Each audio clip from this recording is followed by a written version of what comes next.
Snow White and the Seven Dwarfs, Part 1.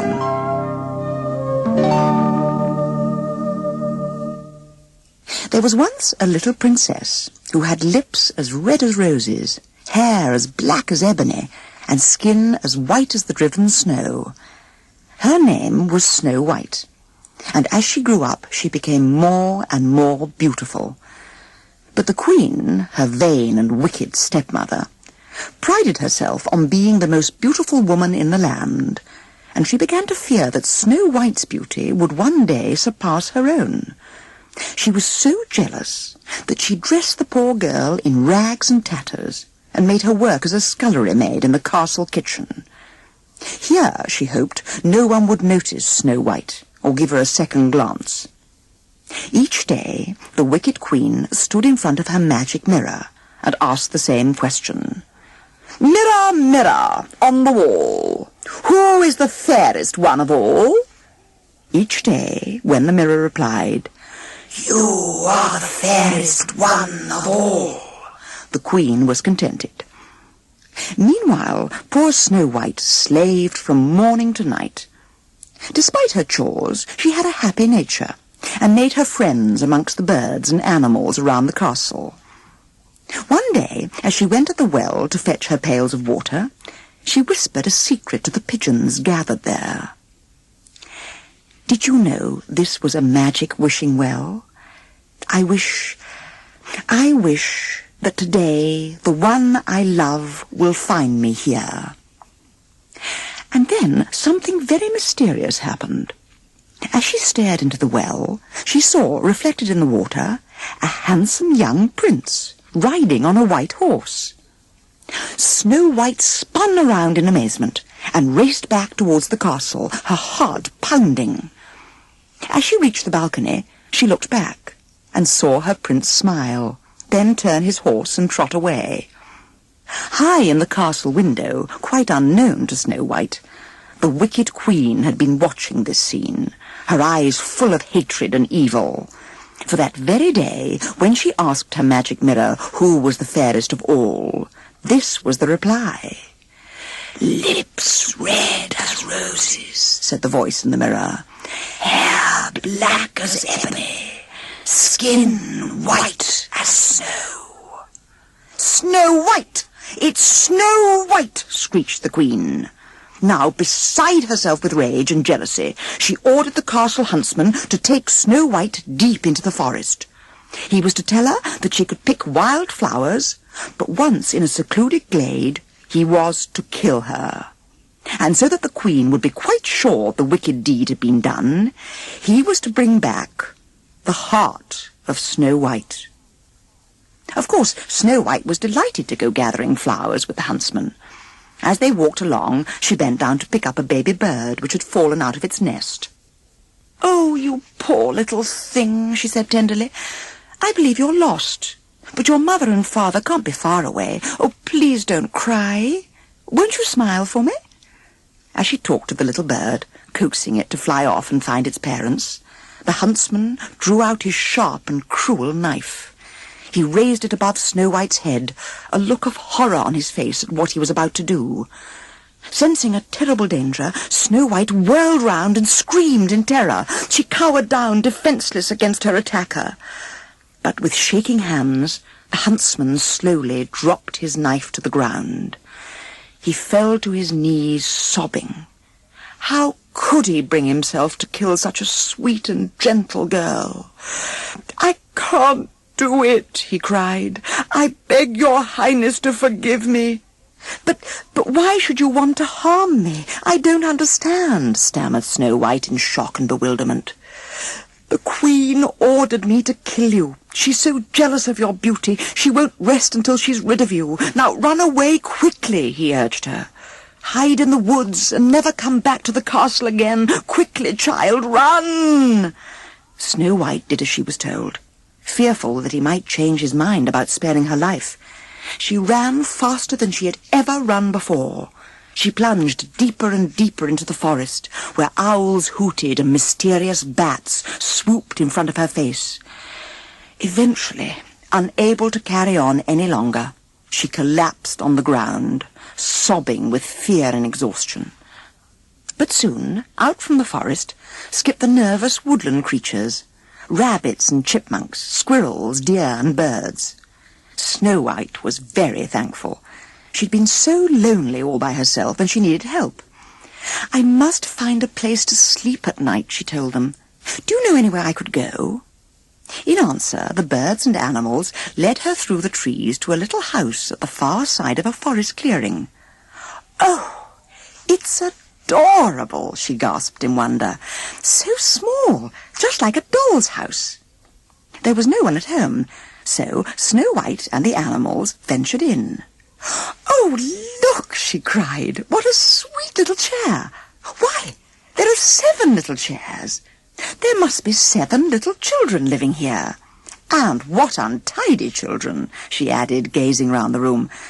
There were things scattered all over the floor, piles of dirty dishes in the sink, and dust and cobwebs everywhere. "I know," Snow White said brightly. "Let's clear up for them and give them a surprise. Then maybe they'll let me stay." So Snow White and the animals set to work. By the time they'd finished, the room was spotless, and they went upstairs to see the rest of the house. Snow White opened the door of the upstairs room to find 7 little beds in a row against the wall, each with a name carved on it. "What tiny beds!" she gasped. "Each with its own name. Look, Doc, Happy, Sneezy, Dopey, Grumpy, Bashful, and Sleepy.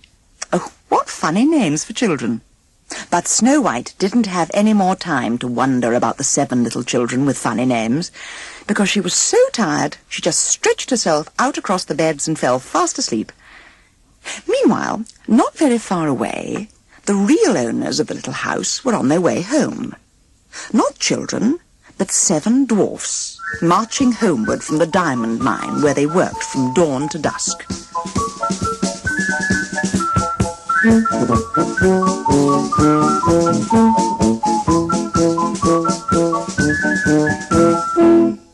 As soon as they spotted their house across the clearing, they knew something very odd was going on.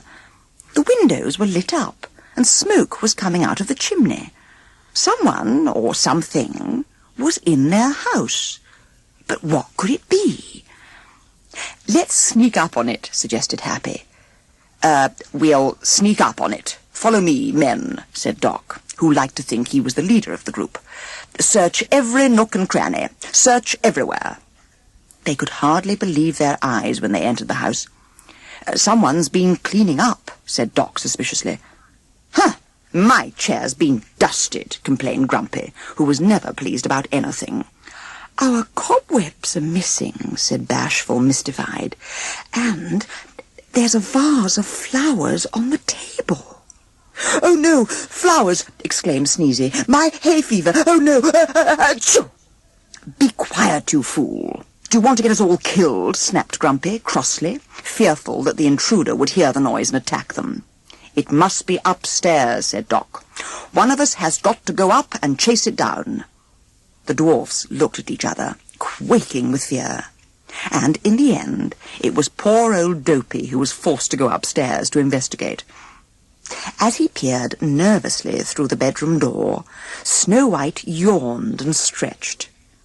Dopey shrieked in terror and ran out of the room, tripping and falling down on the top of the other dwarfs, who all landed in a tangled heap at the bottom of the stairs. The dwarfs got up and crept up the stairs, holding their pickaxes at the ready to kill the monster. But as they raised their axes to strike, they paused and stared in amazement at the beautiful creature lying across their beds. "What is it?" asked Happy, peering forward to get a closer look. Why, it's a girl," said the astonished Doc. "She's very pretty," said Sneezy admiringly. "She's as beautiful as an angel," sighed Bashful. "Huh. She's female," snapped Grumpy in disgust. "I hate females." Snow White began to stir out of her sleep. "Oh, you're not children. You're little men, she said in a surprised voice. Now, let me guess who you are. I know you're Doc, aren't you? Why, yes, answered Doc, laughing nervously. And you're Bashful?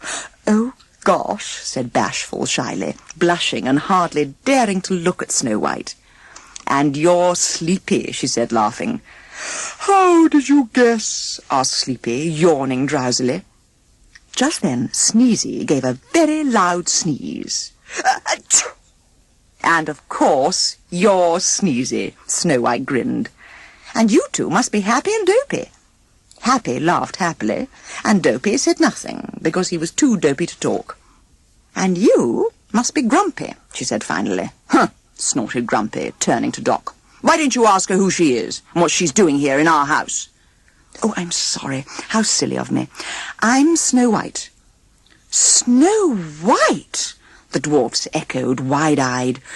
Snow White? The princess? Tell her to get out, Grumpy snapped rudely. Oh, please don't send me away, or my wicked stepmother will kill me, Snow White pleaded tearfully. I can hide safely with you, and she'll never find me. Oh, please, if you let me stay, I'll keep house for you. I'll clean and wash and sew and cook. I can make apple dumplings and plum pudding and gooseberry pie and... Gooseberry pie, the dwarfs shouted with delight. Hooray, she can stay! Snow White laughed with relief at her good fortune. She had escaped from the Queen and found 7 little friends for company. At last she was happy and safe. Surely her wicked stepmother would never find her here.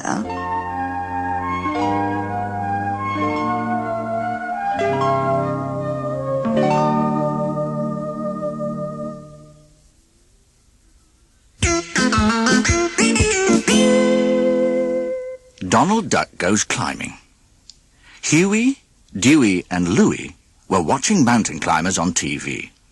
Look, Uncle Donald, aren't they terrific? Ha!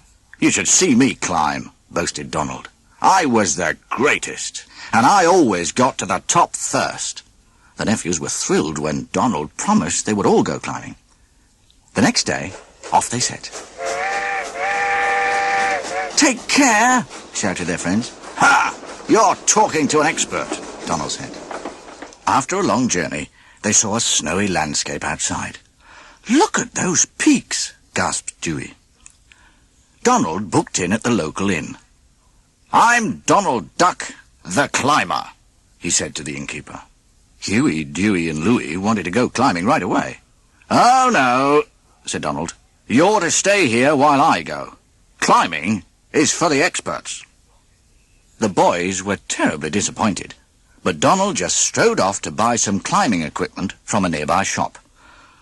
I'm Goofy, the shopkeeper said. The best guide around. Here, you need all this. And he piled so much tackle onto Donald's back that he could hardly move under the load. Oh, please, Uncle Donald, his nephews begged once more. Let us come too. But Donald was firm.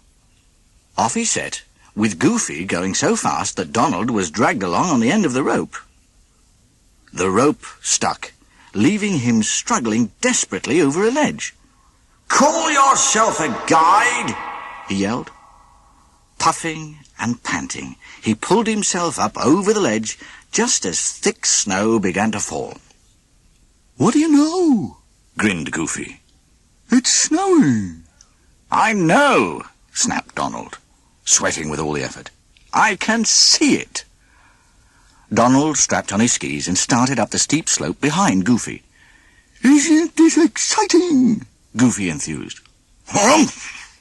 Donald glowered in return. Just then, Goofy dislodged a huge ball of snow which went crashing down straight into Donald. Back at the inn, Huey, Dewey and Louie were becoming very restless. They decided to look round the village, where they saw a big sign, Cable Car to Mountain Top. Digging deep in their pockets, they found just enough money to pay the fare. As the cable glided up to the great peak, they saw 2 tiny figures far below on the mountainside. They clambered out at the top, and Huey grabbed the lookout telescope to peer at the tiny figures. One was Uncle Donald, covered with snow. and the other was Goofy, up to his waist in a snowdrift. The nephews rushed off to find a long rope. They tied one end round a railing and threw the other end down to the climbers. Tugging with all their might, they pulled the two frozen figures to safety. Goofy looked amazed. "Gosh," he said, "this is a great view. I've never got as far as the top before." Well, that was the last straw. Hopping with rage, Uncle Donald gave Goofy a great shove off the peak. "Now you've seen the peak," shouted Donald to poor Goofy. "Take a good look at the bottom!" "Come on, boys," he said. "We're taking the cable down." But as the car swayed to and fro down the mountain, the great climber began to feel very sick. "This is fun. Can we come again tomorrow?" chorused his nephews. Donald just groaned. He never wanted to see another mountain again.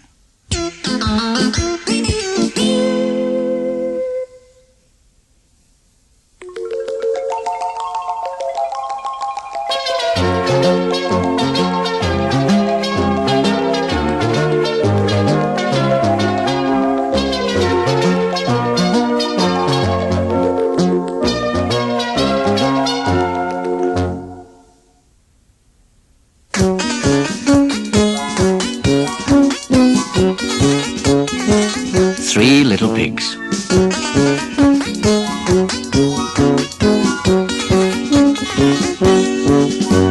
Once upon a time, there were 3 little pigs whose mother sent them out into the world to seek their fortune. They each decided to build a house and went to search for materials. The first pig built his house of straw because that was the quickest and easiest way. No sooner was it finished than the merry little pig played a tune on his flute and danced a little jig. And then he sang, "I build my house of straw, I built my house of hay, I toot my flute, I don't give a hoot, and play around all day." After a while, he skipped off down the path to see what his brothers were doing. The second pig had collected some wooden sticks and was now hammering them together to make his house. It didn't take long, and when it was finished, he picked up his fiddle and joined his brother in a carefree tune and a dance. While they played and danced, the second little pig sang, "I built my house of sticks, I built my house of twigs, with a hey-diddle-diddle I play on my fiddle and dance all kinds of jigs." Then both little pigs skipped off down the path to see what their brother was doing. The third little pig was rather more practical. He was still hard at work building his house, for he had decided to make it of bricks. He had heard there was a big bad wolf in a forest nearby who liked to eat plump little pigs, so he wanted to live in a strong, solid little house, a wolf-proof house. "Come on down and play," his brothers called him. But Practical Pig went right on laying bricks while he hummed to himself, "I build my house of stones, I build my house of bricks, I have no chance to sing and dance, for work and play don't mix." "Ha ha ha!" laughed the 2 little pigs. "Ho ho ho! Ha ha ha ha!" They laughed gaily as they played and danced and sang. Practical Pig went on working while he warned them, "I'll be safe and you'll be sorry when the big bad wolf comes prowling around."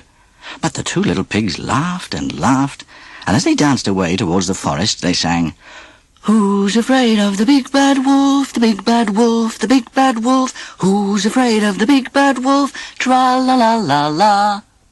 Meanwhile, from behind a tree, the wolf was watching and his mouth watered at the sight of the 2 plump pigs.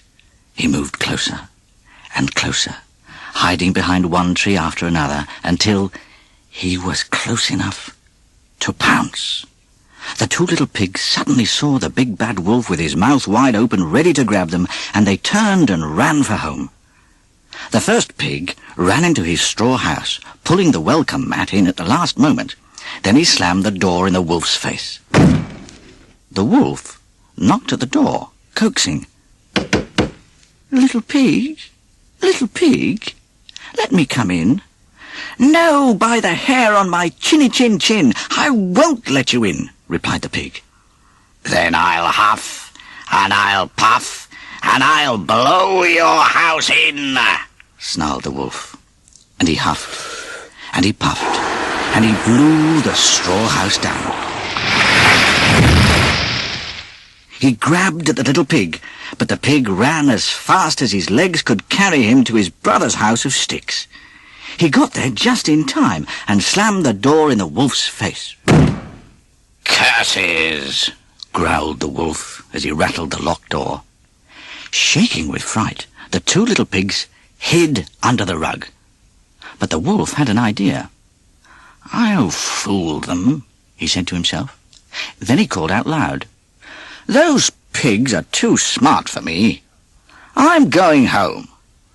The wolf hid behind some bushes while he made the sounds of running footsteps fading away in the distance. The two little pigs waited for a while, and when they heard nothing more from the wolf, they looked at one another and said, "He's gone." They crawled out from under the rug and began to dance happily round the room, singing, "Who's afraid of the big bad wolf, the big bad wolf, the big bad wolf?" Suddenly, there was a knock on the door. It was the wolf, hiding under a sheepskin and pretending to look like a little lamb. "Who's there?" asked the pigs in trembly voices. "I'm a poor little sheep with nowhere to sleep. Can you open the door and let me in?" asked the wolf in a high, squeaky voice. But the pigs looked out the window and saw the big mouth and teeth under the white fleece. "No, by the hair of our chins, you can't fool us with that old sheepskin," they called. "Then I'll huff, and I'll puff, and I'll blow your house in," snarled the angry wolf. And he huffed, and he puffed, and he blew the house down. Off raced the two little pigs to their brother's house. They dashed into the brick house and dived under the bed, while Practical Pig calmly fastened the chain on the door. "What did I say? I told you to be careful of the wolf," he scolded. "But we're snug and safe here." Practical Pig sat down at his piano and began to play. Soon his two little brothers forgot their fear, crawled out from under the bed, and danced and sang along. Meanwhile, the big bad wolf had been thinking of a way to trick the three little pigs. Disguising himself as a peddler selling brushes, he soon came knocking at the door once more. "Who's there?" asked Practical Pig. I'm selling nice brushes," answered the wolf. The little pig opened the door on the chain, reached through the crack, and grabbed one of the wolf's brushes. Then he poked and whacked at the wolf with it, while the wolf howled in pain. "Ow!" "That'll teach him," said Practical Pig as he closed the door. The angry wolf shouted, "I'll huff, and I'll puff, and I'll blow your house in." So he huffed, and he puffed until he grew red in the face. But nothing happened. The three little pigs were safe inside, laughing and dancing and singing. The wolf huffed and puffed some more until he grew blue in the face. But he couldn't budge the house of bricks. Finally he leapt up on the roof and started climbing down the chimney. When Practical Pig heard the footsteps on his roof and saw soot dropping down his chimney, he rubbed his hands with glee. For in the fireplace, bubbling away, was a big pot of boiling water. Sliding down the chimney, the wolf dropped plop into the waiting pot. He let out a great howl and shot straight up the chimney. When he landed on the ground, he ran and kept running until he disappeared into the distance, never to be seen again. Inside, the two happy little pigs were singing and dancing while Practical Pig played the tune on the piano. "Who's afraid of the big bad wolf, big bad wolf, big bad wolf? Who's afraid?" Mischievously, Practical Pig slid his hand under the keys of the wooden piano and banged hard. Knock, knock, knock. The two little pigs, thinking it was the wolf at the door again, dived under the bed while their brother laughed and laughed. Practical Pig had the last laugh after all.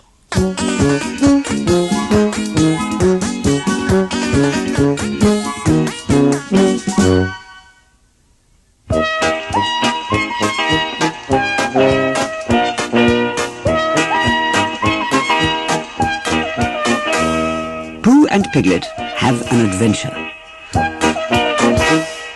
One bright and blustery, springy sort of day, Edward Bear, who was known to his friends as Winnie the Pooh, went out for a walk to visit his good friend Piglet.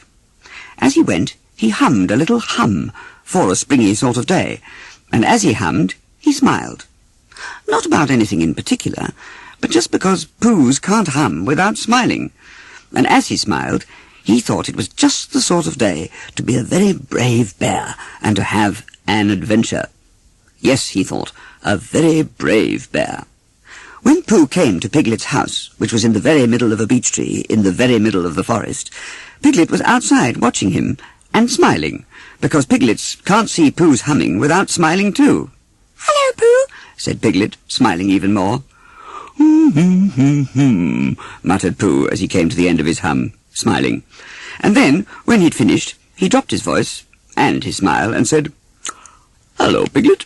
I see you're very happy today." "Am I?" asked Piglet, who stopped smiling and scratched his head in a very confused sort of way.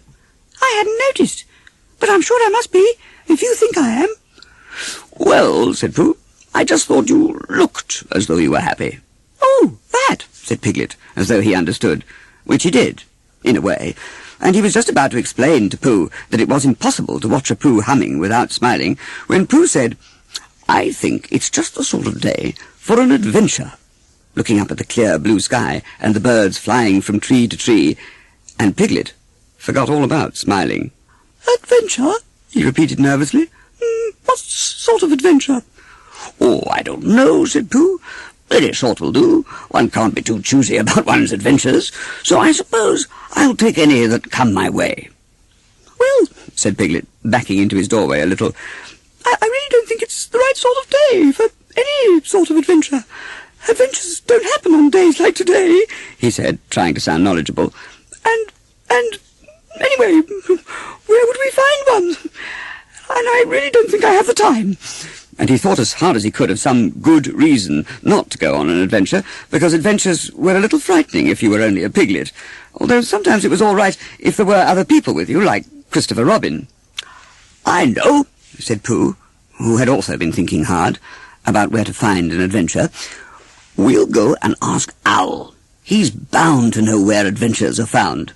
And so off they both went, through the 100-acre wood, to Owl's house, and they knocked on the knocker and rang the bell separately, and then together, just in case. And then, having shouted, "Hello, Owl! It's only Pooh!" "And Piglet?" they stood back and waited for an answer. And in a moment, Owl appeared in the doorway. "Hello, Owl," said Pooh. "Hello, Pooh," said Owl. "Hello, Owl," said Piglet, and on they went until they felt they had greeted each other enough. And then there was a little silence. Owl watched them for a few moments with his large, round eyes, and then Piglet nudged Pooh, and Pooh nudged Piglet, and while they were pushing and poking each other, Owl asked, "Was there something you wanted?" And Pooh replied, I don't know, Owl. Piglet started it." Piglet kept very quiet because he was afraid Pooh might push him again, and also because he could see the look on Owl's face. "Now," said Owl sternly, "was there something you wanted from me, or did you just happen to be passing and thought you might like to drop in on someone, a social call, perhaps?" Owl was really rather pleased that he'd been called on, and was just thinking of something impressive to say when Pooh said, "Yes." "What?" asked Owl. "Yes," said Pooh again, trying very hard to remember what it was they had wanted from Owl. He scratched his head and looked up and down and hemmed a little, and then he looked at Piglet again. But Piglet was looking down at the ground and hoping that Pooh wouldn't remember that they'd come to find an adventure, because he'd decided that piglets really don't like going on adventures, when Pooh said, "Ah, yes," and then, "Oh, no," and finally, "We came to ask you where we might find an adventure, Owl." "An adventure?" said Owl, a little surprised. And while Owl was explaining about adventures, and Piglet was listening to him, Pooh was listening to a little growl which had just started somewhere near. Funny, thought Pooh, and then he felt the rumble in his tummy. Oh, he thought, as the funny feeling began to creep all over him, it must be 11 o'clock. And he was just thinking about the pot of honey he always kept in his larder for just such an occasion, when Owl said, I said, Pooh, that you don't find adventures. They find you. They befall you. Oh, yes. Oh, I know, said Pooh, happy to agree with anyone with an interest in bees, because, as anyone knows, bees mean honey. Well, thank you. Owl, I think it's time we were going. So off went Pooh and Piglet, leaving Owl staring hard after them. As they made their way back through the wood, Piglet, thinking that maybe Pooh had given up adventures for that day, and Pooh thinking of nothing beyond his little something for elevenses, Piglet said, "Where are we going now?" To which Pooh replied offhand, "I thought we'd go just a little way in this direction," waving his paw rather vaguely back towards his house. They stumped along the path, Piglet's head full of relief and Pooh's full of thoughts about honey. When they came to the stepping stones which led across the stream, Piglet let Pooh go first, as he was bigger. 1 stone, 2 stones, 3 stones. But the fourth was softer and wetter than Pooh remembered. "Help!" Pooh cried as he bobbed up and down in the water. Do bears like water? Said Piglet. "No," said Pooh. "Oh," said Piglet. So he bobbed up and down on the bank, rather afraid that he might have to do something very brave. While Piglet was jumping around on the bank, Pooh wasn't jumping around in the water, because Poohs really don't like water. So he was floating along instead, and thinking that really he was being a very calm bear in the face of great distress, and trying to keep his head out of the water, when it so happened that Christopher Robin passed by and heard Piglet's squeals. When he arrived at the stream, there was Piglet, still jumping up and down and shouting, "Help! Help!" And there was Pooh, floating in the water, consoling himself by composing a little song on a honey theme, which began like this. "It's not very funny, splash, splash, being empty in my tummy, because I can't get my honey, splash, splash." And he was just thinking of a word to rhyme with tummy, trying another splash, splash to see if that would help, which it didn't, when Christopher Robin knelt down on the bank and took hold of him. "Silly old bear," he said, as he pulled him out, and Pooh shook his wet fur. "Just look at you." Later, as they sat on the log outside Pooh's house, and while Pooh had one of his paws and all his attention buried in a pot marked honey, and Piglet was playing with a little pile of haycorns, Christopher Robin said, "Well, I think you've had enough adventures for one day." "Have we?" asked Piglet nervously, just to make sure. "Just a little more," said Pooh as he buried his paw in the jar again. "Just a little more."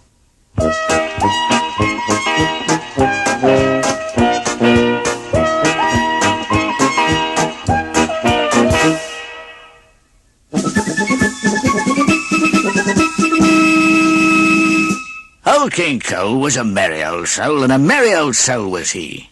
He called for his pipe, and he called for his bowl, and he called for his fiddlers 3. Every fiddler he had a fiddle, and a very fine fiddle had he. Fiddle, fiddle, dee went the fiddlers. Oh, there's none so rare as can compare with King Cole and his fiddlers 3.